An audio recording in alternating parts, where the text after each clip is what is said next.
ආගම ඇදහීමේ හෝ විශ්වාස දැරීමේ නිදහස සීමා කිරීම. බොහෝ රජයන් ආගම ඇදහීමේ හෝ විශ්වාස දැරීමේ නිදහසට සීමා පනවා ඇති බව ප්‍රවෘත්ති බැලීමෙන් සහ සමහර විට ඔබේම ජීවන අත්දැකීමෙන් ඔබ දන්නවා ඇති. කවර හෝ හේතුවක් නිසා හෝ වෙනත් හේතුවක් නිසා ආගමික ප්‍රකාශන සීමා කළ යුතු බවට ඔවුන් තර්ක කරනවා. එවැනි සීමා කිරීම යුක්ති සහගත සහ අවසර දිය හැකි සීමා කිරීම බවත් සහ එසේ නොවන අවස්ථාවල ඒ බවත් අපි දැනගන්නේ කොහොමද? ජාත්‍යන්තර මානව හිමිකම් නීතිය පවසන්නේ ආගමක් හෝ විශ්වාසයක් තබා ගැනීමට, තෝරා ගැනීමට, වෙනස් කිරීමට හෝ අත්හැරීමට ඇති අයිතිය නිරපේක්ෂ බවයි. එය කිසිවිටකත් සීමා කළ නොහැකි. අනෙක් අතට ආගමක් හෝ විශ්වාසයක් ප්‍රකාශ කිරීමේ අයිතිය සීමා කළ හැකි නමුත් එසේ කරන්නට පුළුවන් වන්නේ එක්තරා නීති 4ක් අනුගමනය කළ විට පමණයි. එසේ පනවන ඕනෑම සීමා කිරීමක් සඳහා නීතියෙන් විධිවිධාන සලසා තිබිය යුතුයි. එහෙම කර තිබෙන්නේ රජය, පොලිසිය සහ අධිකරණය අනපේක්ෂිත ලෙස හෝ නොගැලපෙන ලෙස ක්‍රියාකිරීම වැළැක්වීමටයි. මහජන ආරක්ෂාව, මහජන සාමය, සෞඛ්‍ය හෝ සදාචාරය හෝ අන් අයගේ අයිතිවාසිකම් සහ නිදහස ආරක්ෂා කිරීම සඳහා සීමා පැනවීම අවශ්‍ය වනවා. මෙය වැදගත්. අනෙක් පුද්ගලයන් ආරක්ෂා කිරීමට අවශ්‍ය බැවින් සීමා පැනවීම ඡන්ද දිනා ගැනීමට ඉන් ලැබෙන වාසිය මත පදනම්ව සීමා පැනවීමට වඩා බෙහෙවින් වෙනස් වනවා. සීමාවන් වෙනස් කොට සලකන සුළු නොවිය යුතුයි. පනවන ඕනෑම සීමා කිරීම ඒහා අදාළව ඇතිවී තිබෙන ගැටලුවට සමානුපාතික විය යුතුයි. මෙම නීති ඇත්තෙන්ම වැදගත්. ඒවා නැතිනම් කැමති ඕනෑම කණ්ඩායමක් හෝ පුහුණුවක් ව්‍යවහාරයක් මත සීමා පනවන්නට රජයට හැකිවේවි. සීමා පැනවීම කියන්නේ කළ හැකි අන් කිසිම දෙයක් නොමැති විට යොදාගන්නා දෙයක් මිස රාජ්‍ය පාලනය සඳහා වඩ මෙවලමක් නෙවෙයි. නීතිරීතිවල තේරුම සඳහා උදාහරණයක් වශයෙන් අපි මේ මනංකල්පිත අවස්ථාව ගනිමු. විවිධ ආගමික කණ්ඩායම් 5ක් සිටින නගරයක් ගැන සිතන්න. ඔවුන් සියල්ලන්ටම පූජනීය ස්ථාන ඇති අතර ඒ සියල්ලෙන්ම යම් ශබ්දයක් නිකුත් වනවා. අසල්වාසීන් මේ ශබ්දවලට එතරම් කැමති නැහැ. නමුත් පොලිසියට පැමිණෙන ලැබෙන්නේ ජනප්‍රිය නොමැති එක් කුඩා ආගමික කණ්ඩායමක් ගැන පමණයි. ඉහළ ශබ්ද නිතර ඇසීම සෞඛ්‍යයට අහිතකර වන අතර මහජන සෞඛ්‍ය කියන හේතුව මත සීමා කිරීම පැනවීම නීත්‍යානුකූලයි. ඉතින් පළාත් පාලන ආයතනය කළ යුත්තේ කුමක්ද? මහජන සෞඛ්‍ය ආරක්ෂා කිරීම සඳහා අවශ්‍ය වන වෙනස් කොට නොසලකන්නා වූ සහ සමානුපාතික වන නියාමනයක් වන්නේ කුමක්ද? මෙම අවස්ථාවේදී සුදුසු වන්නේ සියලු ප්‍රසිද්ධ රැස්වීම් සඳහා අවසර දෙන ශබ්ද පරිමාව නියාමනය කරන පොදු නීතියක්. සියලුම ආගමික කණ්ඩායම් වලට සහ අනෙක් අයට සමානව අදාළ වන නීතියක්. කිසියම් කණ්ඩායමක් නියම කළ ශබ්ද පරිමාව ඉක්මවා ගියහොත් ශබ්දය අඩු කරන මෙන් නියම කිරීම හෝ දඩයකට මුහුණ දීම මෙම තත්ත්වයට සමානුපාතික ප්‍රතිචාරයක් වනවා. සම්පූර්ණ නිශ්ශබ්දතාවයක් ඉල්ලා සිටීම හෝ ඔවුන් සියලු දෙනා එකිනෙකා හමුවීම තහනම් කිරීම සමානුපාතික වන්නේ නැහැ. ජනප්‍රිය නොවන කණ්ඩායම් පිළිබඳව පමණක් පොලිසියට පැමිණිලි ලැබුණත් පොලිසිය සියලු දෙනා සම්බන්ධයෙන් නීතිය සමානව ක්‍රියාත්මක කළ යුතුයි. මෙය තරමක් කුඩා සරල උදාහරණයක්. ආගම ඇදහීමේ හෝ විශ්වාස දැරීමේ නිදහස බරපතල ලෙස උල්ලංඝනය වීම දෙස බලන විට මේ නීති නොසලකා හැර ඇත්තේ සීමා කිරීම පැහැදිලි ලෙසම අනවශ්‍ය වන බැවින්, වෙනස් කොට සලකන සුළු බැවින් හෝ සමානුපාතික නොවන බැවින් කියන කාරණාව අපට පහසුවෙන් දැකගන්නට පුළුවනි. සමහර රටවල් ඒ සඳහා ලියාපදිංචි ගොඩනැගිලිවලින් පිටත සිදු කරන සියලුම ආගමික කටයුතු තහනම් කර තිබෙනවා. ඔබේම නිවසේ රාත්‍රී ආහාරය ගැනීමට පෙර අමුත්තන් සමග ස්තුති කිරීමේ යාඥාවක් සිදු කිරීම පවා ඒ නීති යටතේ තහනම් කර තිබෙනවා. පැහැදිලිවම මෙවැනි සීමා කිරීම නීත්‍යානුකූල වන්නේ නැහැ. නමුත් මතභේදයට තුඩුදුන් නඩු බොහෝ සංඛ්‍යාවක් තිබෙනවා. ප්‍රංශයේ එක්තරා නගරයක නගරාධිපතිවරයෙකු විසින් බුර්කීනි නැමැති මුහුණ සහ පහද හැර ශරීරය සම්පූර්ණයෙන් ආවරණය වන පිහිනුම් ඇඳුම් තහනම් කිරීම නිවැරදිද? නැතහොත් ඉන්දියාවේ ඇතැම් ප්‍රදේශවල බලධාරීන් තමන්ගේ ආගම පිළිබඳ අනිත් අයට කීමට ඇති අයිතිය සීමා කිරීම නිවැරදිද? සීමා කිරීම නීත්‍යානුකූල දැයි තීරණය කිරීමේදී උසාවි විසින් ඇසිය යුතු ප්‍රශ්න 7 දෙස අපි බලමු. ඔබට මුහුණ දෙන්නට වන සීමා කිරීම් තක්සේරු කිරීමට මේ ඔබට උපකාරී වේවි. රජයෙන් යම් සීමා කිරීමක් පනවන විට මුලින්ම මෙම සීමා කිරීම තුළින් ආගමක් හෝ විශ්වාසයක් සහිතව සිටීමට හෝ පිළිගැනීමට ඇති පරම අයිතිය සීමා කෙරෙන්නේද? නැතහොත් ආගම හෝ විශ්වාසය ප්‍රකාශ කිරීමට ඇති අයිතිය සීමා කෙරෙන්නේද? යන ප්‍රශ්නය සලකා බැලිය යුතුයි. සීමා කර ඇත්තේ පරම අයිතිවාසිකම් නම් රජයේ ක්‍රියාමාර්ග නීත්‍යානුකූල නැහැ. නමුත් සීමා කර ඇත්තේ ප්‍රකාශ කිරීම් නම් අපට මීළඟ ප්‍රශ්නයට යොමුවන්නට පුළුවනි. සීමා කර ඇත්තේ ආගම හෝ විශ්වාස ප්‍රකාශ කිරීමද නැතහොත් හැසිරීමක් පමණද? බොහෝ අවස්ථාවලදී අප කරන කියන දෑ සඳහා මඟ පෙන්වන්නේ අපගේ විශ්වාසයි. නමුත් අප කරන සියලුම දේවල් ආගම හෝ විශ්වාසය ප්‍රකාශ කිරීමේ අයිතියෙන් ආරක්ෂා වන්නේ නැහැ. තමන්ගේ ආගම හෝ විශ්වාසය ප්‍රකාශ කිරීමේ අයිතිය සීමා වී ඇතැයි යමෙක් පැමිණිලි කළ විට අධිකරණය අදාළ හැසිරීම ආගමක් හෝ විශ්වාසයක් ප්‍රකාශ කිරීම හා සම්බන්ධදැයි තීරණය කිරීමට කටයුතු කරනවා. ඔවුන් මෙය සිදු කරන්නේ එම හැසිරීම සහ විශ්වාසය අතර ඇති සම්බන්ධතා දෙස බලා ඒවා සමීප ලෙස සම්බන්ධදැයි සලකා බැලීම තුළින්. සමහර විට මෙය පහසුයි. පල්ලියට යාම ක්‍රිස්තියානි ධර්මයට සමීපව බැඳී ඇති අතර නිරාහාරව සිටීම ඉස්ලාමයට සමීපව බැඳී තිබෙනවා. නමුත් එය සෑම විටම සරල වන්නේ නැහැ. එක් කිතුනුවෙකුට කුරුසියක් ඇඳීම වැදගත් නැහැ. තවත් කෙනෙකුට ඒ ආගමික අනන්‍යතාවයේ ගැඹුරු ප්‍රකාශනයක්. මුස්ලිම් කාන්තාවන්ට හිස් ආවරණ පිළිබඳ විවිධ විශ්වාස තිබෙනවා. මේවා අතරින් නිවැරදි වන්නේ කුමන විශ්වාසද යන්න තීරණය කිරීම අධිකරණයේ කාර්යභාරය නොවේ. ආගමික ප්‍රකාශනයක් ලෙස සැලකිය යුතු දේ තීරණය කිරීමේදී යම් යම් දේවධර්මීය මූලධර්මවලට වඩා වෙනත් මූලධර්ම සුදුසු යයි සඳහන් වන තීන්දුව ලබා දීමේ අවදානමට අධිකරණය මුහුණ දෙනවා. මානව හිමිකම් හිමිවන්නේ පුද්ගලයාටයි. එබැවින් ආගමික ආයතනවේ මූලධර්ම වෙනුවට අධිකරණය අදාළ පුද්ගලයාගේ විශ්වාසයන් කෙරෙහි වැඩිවැඩියෙන් අවධානය යොමු කරනවා. එම පුද්ගලයා යම් ක්‍රියාවක් ආගම ප්‍රකාශ කිරීමක් ලෙස සලකන්නේ නම් ඒ පුද්ගලයා සම්බන්ධයෙන් එය ආගම ප්‍රකාශ කිරීමක් වනවා. නීතියේ ආරක්ෂාව ලබන ආගම ප්‍රකාශ කිරීමක් සීමාවට ලක්වන බව අපට තහවුරු වූ පසු එම සීමා කිරීම සඳහා නීතියෙන් විධිවිධාන සලසා ඇතිදැයි අප විසින් බැලිය යුතුයි. මෙම සීමා කිරීම් නියාමනය කරන්නා වූ ලිඛිත නීතියක්, නඩු තීන්දු නීතියක් හෝ චාරිත්‍රානුකූල නීතියක් තිබේද? එසේත් නැත්නම් කිසිදු නෛතික පදනමකින් තොරව නිලධාරීන් විසින් මෙය පනවා තිබේද? ඒ අන්දමින් කිසිදු නෛතික පදනමකින් තොරව සීමා කිරීම පනවා ඇත්නම් එය නීත්‍යානුකූල නොවේ. මීළඟ පියවර වන්නේ එම සීමා කිරීම නීත්‍යානුකූල හේතුවක් ආරක්ෂා කිරීම සඳහා අවශ්‍ය වන්නේ දැයි සලකා බැලීමයි. මේ සඳහා පිළිතුරු ලබා දීමට මුලින්ම අපි සීමා කරන ලද ව්‍යවහාරය සහ නීතියෙන් අවසර ලැබී ඇති හේතු අතරේ ඍජු සම්බන්ධතාවයක් තිබේදැයි බලන්නට අවශ්‍යයි. දෙවනුව එවන් සීමා කිරීමක් අවශ්‍ය වේදැයි අප විසින් සලකා බැලිය යුතුයි. අපි මේ එක් ප්‍රශ්නය වෙන වෙනම ගෙන බලමු.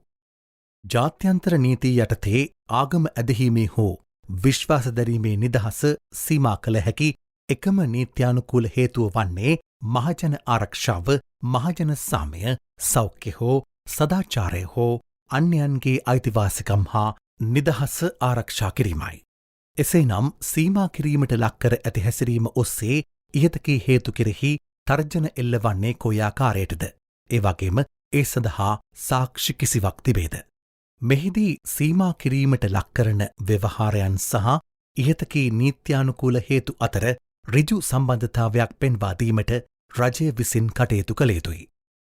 හින්දු කුලක්‍රමය තුළ ඉහළ හා පහළ කුලවලට සහ කුල රහිත පුද්ගලයන් වශයෙන් පුද්ගලයන් කණ්ඩායම් වලට වෙන් කරනු ලබනවා.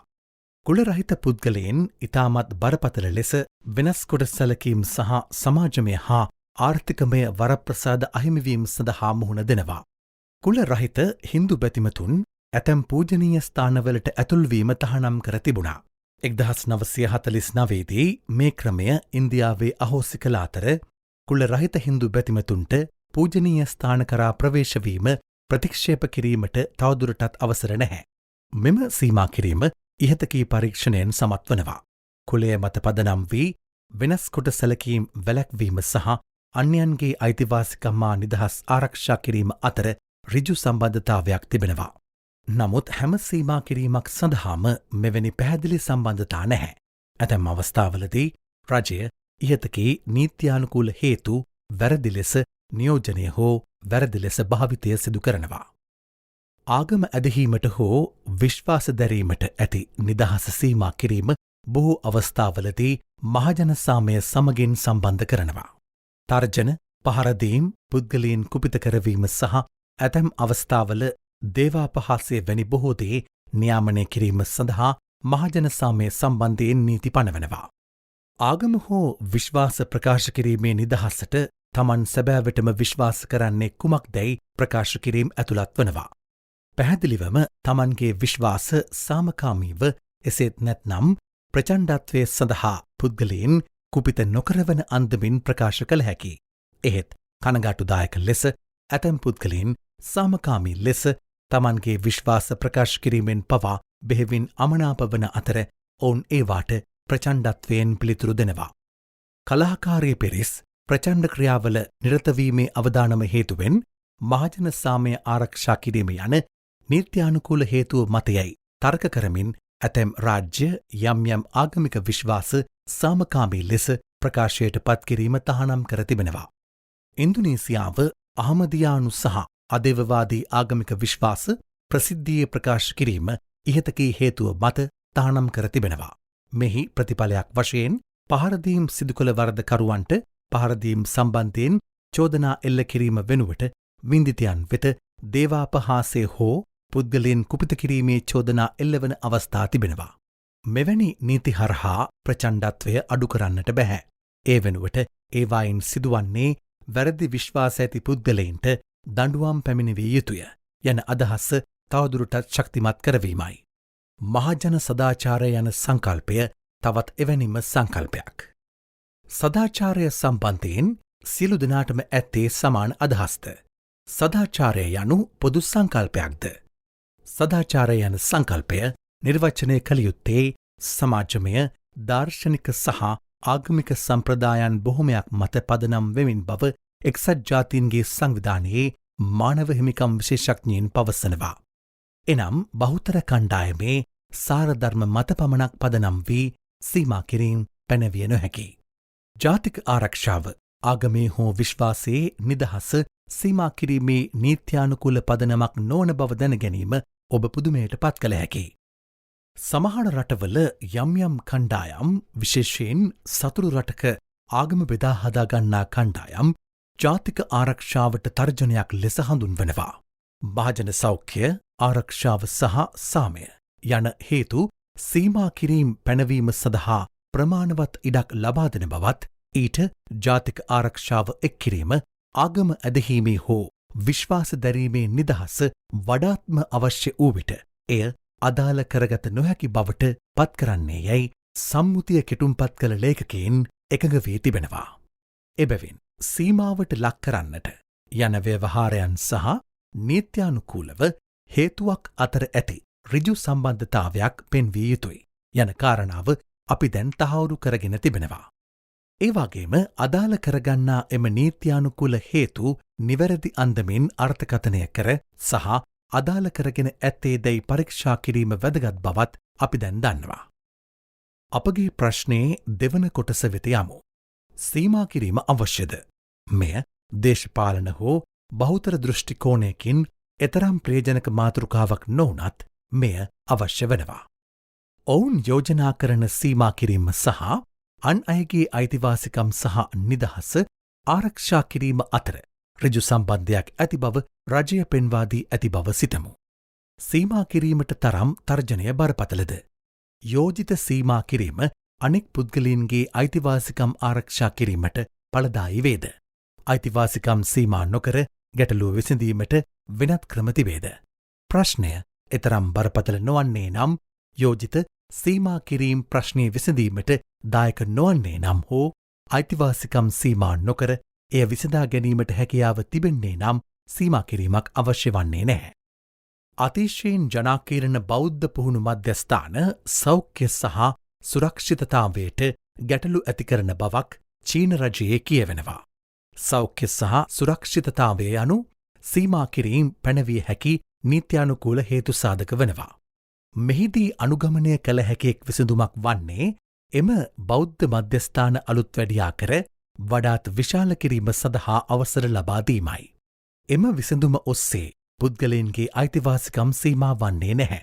ඒ වෙනුවට රජය සිදු කළේ සමස්ත පරිශ්‍රයම කඩා බිඳහෙලා භික්ෂුණීන් දහසක් බලහත්කාරයෙන් එම ස්ථානයෙන් ඉවත් කිරීමයි. එසේ කිරීමට අවශ්‍යතාවයක් තිබුණේ නැහැ. ඇතැම් අවස්ථාවලදී සීමා කිරීම් සිදු කිරීම අවශ්‍ය වනවා.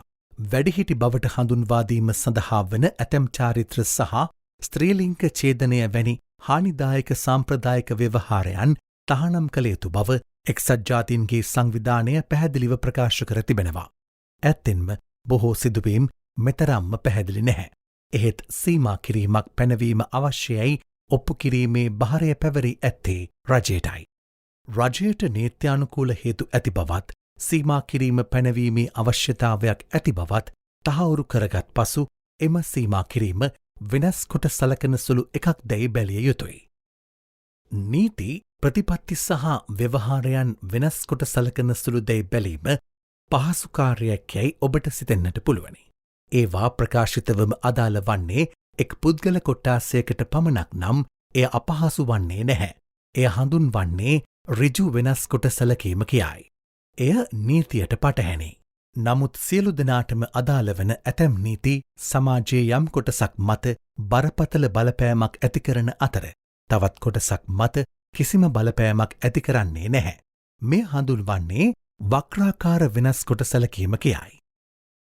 අප කලින් සිතේ මවාගත් නගරය සහ එහි ഘോഷාකාරී ආගමික ස්ථාන කරා නැවතත් යොමුවෙමු. ප්‍රසිද්ධ උත්සවවලදී පවත්වා ගත යුතු හඬමට්ටම සම්බන්ධයෙන් නගර සභාවෙන් නීතියක් හඳුන්වා දුන් අතර ඒ අනුව ආගමික ප්‍රජාව තමන්ගේ ශබ්ද විකාශන යන්ත්‍ර භාවිතය හැඩගස්වාගෙන තිබෙනවා. එහෙත් පල්ලියේ ගහන්ඨාරය ශබ්ද අධික වන අතර ඒවායේ ශබ්දය අඩු කළ නොහැකි. ප්‍රජාවේ අන් කිසිවෙකුටත් මේ ගැටලුවක් නොවුනත් පල්ලියට තම සාම්ප්‍රදායික ව්‍යවහාරය නැවැත්වීමට සිදුවනවා. මෙය වක්‍රාකාරව සිදුවන වෙනස්කොට සැලකීමක්. වක්‍රාකාර වෙනස්කොට සැලකීම් සඳහා උදාහරණ ගණනාවක් සාමාන්‍ය නීතියෙන් ගෙනහැර දක්වන්න පුළුවනි. බොහෝ රටවල ප්‍රසිද්ධ ස්ථානවලට පිහිරැගෙන යාම තහනම් කර තිබෙනවා. මෙය සීක් ආගමිකයින්ට හැර අනෙකුත් බොහෝ ආගමික හෝ විශ්වාස කණ්ඩායම් වලට බලපාන්නේ නැහැ. සීක් ආගමික පුරුෂයන් තමන්ගේ කමිසයට යටින් කිර්පාන් නැමැති චාරිත්‍රානුකූල පිහියක් පැළඳ සිටීම ආගමෙන් නියම කර තිබෙනවා. සීක් ආගමික පුරුෂයන්ට තමන්ගේ ආගමික නියමයන් ඉටු කිරීම මත නීතියෙන් සීමාවක් පනවා තිබෙනවා. ඇතැම් රටවල නගර සැලසුම් රෙගුලාසි අනුව නව ගොඩනැගිලි ඉදිකිරීමේදී අසල්වාසී දේපළවල හිමිකරුවන්ගෙන් අවසර ගත යුතුයි. එහෙත් අසල්වාසීන් පක්ෂග්‍රාහී විය හැකි. එනිසා කුඩා සහ සාම්ප්‍රදායික නොවන ආගමික කණ්ඩායම් වලට වඩා සාම්ප්‍රදායික ආගමික කණ්ඩායම් වලට එම අවසර ගැනීම පහසු විය හැකි. ප්‍රතිපත්ති හා ව්‍යවහාර මගින්ද ප්‍රශ්න ඇති කළ හැකි. විශ්වවිද්‍යාලයක් සෑම විටකම තම ප්‍රවේශ විභාගය සෙනසුරාදා දිනයන්හි පවත්වන්නේ නම් ඇඩ්වෙන්ටිස්ට් සහ යුදෙව් ආගම අදහන්නන්ට එය අවශ්‍යයක් විය හැකි. බොහෝ අවස්ථාවලදී සුළුතර කණ්ඩායම්වල ශ්‍රමිකයන්ට ඔවුන්ගේ ආගමික උත්සව සඳහා නිවාඩු ලබා ගැනීමට අවසරදීම වෙනුවට බහුතර ආගමික උත්සව දිනවලදී නිවාඩු දින ලබාදීම සිදුවනවා.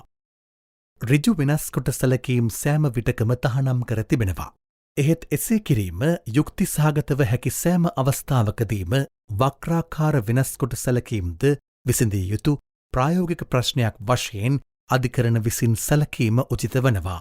බොහෝ අවස්ථාවලදී මේවාට සරල විසඳුම් සොයාගත හැකි. අප කලින් සඳහන් කළ උදාහරණයේ නගර සභාවට ඉරිදා දිනවල සහ ආගමික උත්සව දිනවල පමණක් දේවස්ථානයේ ගන්ටා නාද කිරීමට ව්‍යතිරේකයක් සඳහා අනුමැතිය දිය හැකි. ස්වීඩනයේ විශ්වවිද්‍යාල ප්‍රවේශ විභාග මින් පෙර පැවැත්වූයේ සෙනසුරාදා දිනවලයි. එහෙත් දැන් ඒවා සිකුරාදා දිනවලත් පවත්වනවා. එමෙන්ම තලප්පා වැනි වෙනස්කම් ඇතුළත් කර ගැනීමට හැකි අන්දමෙන් සේවාස්ථානවල නිල ඇඳුම්ද හැඩගැස්විය හැකි නිල ඇඳුම් බවට පත්කර තිබෙනවා. එහෙත් සෑම විටකම මෙය සිදු කළ නොහැකි බව අධිකරණ පිළිගන්නවා. ඒ සඳහා හොඳ හේතුවක් ඇති බව ඔප්පු කළ හැකිනම් සහ අපක්ෂපාතී හේතු දැක්වීමක් ඇත්තේ නම් වක්‍රාකාර වෙනස් කොට සැලකීම් නීත්‍යානුකූල විය හැකි. උදාහරණ වශයෙන් රෝහල්වල ආසාදන පාලන ප්‍රතිපත්තිය මගින් ආභරණ පැළඳීම තහනම් කර තිබීම ඇතැම් කණ්ඩායම්වලට අවශ්‍යයක් වනවා. නමුත් මෙය මහජන සෞඛ්‍ය යන හේතුව පදනම් කරගෙන සාධාරණීකරණය වනවා. ඇත්තෙන්ම මහජන සෞඛ්‍ය යනු ආගම ඇදහීමේ හෝ විශ්වාස දැරීමේ නිදහස සීමා කිරීම සඳහා නීත්‍යානුකූල හේතුවක් වනවා. එහෙත් වක්‍රාකාර වෙනස් කොට සැලකීම් සම්බන්ධයෙන් අධිකරණ වෙනත් හේතුන්ද පිළිගන්නවා. උදාහරණ වශයෙන් යම් සමාගමක ප්‍රතිපත්ති වෙනස් කිරීම එම සමාගමේ යහපතට හානිකර විය හැකියැයි තර්ක කරන්නට ඉඩ තිබෙනවා.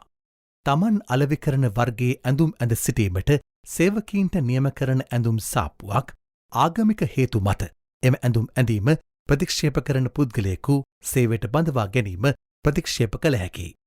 ඒ අනුව ඍජු වෙනස් කොට සැලකීම් තහනම් කර ඇති අතර පුද්ගලයන්ගේ හා කණ්ඩායම්වල අවශ්‍යතා සපුරාලීම සඳහා යුක්තිසහගත ක්‍රම හැකිතාක් දුරකට සොයා ගැනීම ඔස්සේ වක්‍රාකාර වෙනස් කොට සැලකීම් මගහරවා ගත යුතු වනවා. සිදුකරන සීමා කිරීම වෙනස් කොට සලකන සුළු සීමා කිරීමක් නොවන බව තහවුරු කරගත් පසු එය ප්‍රමාණානුකූල දැයි බැලිය යුතුයි. සීමා කිරීම කළ යුත්තේ කුමන මට්ටමකටද? තහනම් කළ යුත්තේ කුමක්ද? කා සඳහාද? කොහේද? කුමන වේලාවකද? මහමග ගමන් කරන සියලු දෙනාටම ආගමික ඇඳුම් ඇඳ සිටීම තහනම් කිරීමත් යම් කිසි සේවාස්ථානයක් තුළ යම් කිසි වෘත්තියකට අදාළව යම් කිසි අන්දමක ආගමික ඇඳුම් තහනම් කිරීමත් අතර විශාල වෙනසක් තිබෙනවා. එබැවින් ජාත්‍යන්තර අධිකරණ ප්‍රමාණානුකූල භාවයේ දෙස බලනවා. එක්සත් ජනපදයේ අධිකරණ ඇතැම් විට ඊට වඩා දැඩි පරීක්ෂාවක් භාවිතා කරනවා. අවසාන වශයෙන් අධිකරණ සලකා බලන තවත් එක් පැතිකඩක් වන්නේ රාජ්‍ය අභිමතයේ ආන්තිකයයි. ලෝකය විවිධාකාර වන අතර මානව හිමිකම් මූලධර්ම එක් එක් රජයේ පසුබිම අනුව පදනම් වෙමින් විවිධාකාරයෙන් ක්‍රියාත්මක කළ හැකි. මේ හේතුවෙන් ඇතැම් ජාත්‍යන්තර අධිකරණ රාජ්‍ය අභිමතයේ ආන්තිකයක් යොදා ගන්නවා. එනම් ජාතික පසුබිම වඩාත් හොඳින් අවබෝධ වන්නේ ජාතික බලධාරීන්ට වන බවත්, එබැවින් ජාතික නීති සම්පාදනය සඳහා වඩාත් සුදුසු වන්නේ ඔවුන් වන බවත් පදනම් කර ගනිමින් ජාත්‍යන්තර අධිකරණ ඔවුන්ට යම් අභිමතයක් ලබා දීමයි. එසේ ලබා දෙන අභිමතය කොතරම් පුළුල් විය යුතුද යන්න සහ අධිකරණය පමණට වඩා පුළුල් අභිමතයක් ලබා දෙන්නේද යන කාරණය විවාදයට තුඩු දෙන්නක්. සාරාංශ වශයෙන් සඳහන් කරනවා නම් යම් සීමා කිරීමක් සඳහා අවසර දිය හැකිදැයි සිතා බැලීමේදී අප පහත ක්‍රියාවලිය අනුගමනය කරනවා. නීතියකින් ඔබේ ආගම හෝ විශ්වාසය පවත්වාගෙන යාමට හෝ වෙනස් කිරීමට ඇති පරම අයිතිය සීමා කරන්නේද? නැතහොත් එහි ප්‍රකාශන සීමා කරන්නේද යන්න තීරණය කිරීම. සීමා කිරීම සඳහා නීතිමය පදනමක් තිබේදැයි බැලීම. අන්‍යයින්ගේ අයිතිවාසිකම් හා නිදහස වැනි සීමා කිරීමක් නීත්‍යානුකූල කරවන හේතු මත අදාළ ප්‍රකාශනයෙන් ඇතිකරවන බලපෑම කුමන මට්ටමකදැයි තීරණය කිරීම. අදාළ සීමා කිරීම ඍජුව හෝ වක්‍රාකාරයෙන් වෙනස් කොට සලකන සුළු දැයි තීරණය කිරීම. එම සීමා කිරීම එල්ල වී ඇති තර්ජනයට ප්‍රමාණානුකූලද සහ ඊට මුහුණදීමට තරම් ඵලදායී වන්නේද යන්න සලකා බැලීම. මානව හිමිකම් සඳහා අනුකූලතාවය දැක්වීමට අධිකරණ විසින් යොදාගත යුතු තර්ක අපට තේරුම් ගත හැකි වූ විට අපට වඩාත් ඵලදායී ලෙස අපගේ අයිතිවාසිකම් සඳහා හිමිකම් පෑ හැකි වෙනවා. එවැගේම අධිකරණ සහ ආණ්ඩු නිවැරදි අන්දමෙන් ක්‍රියා කරනවාද?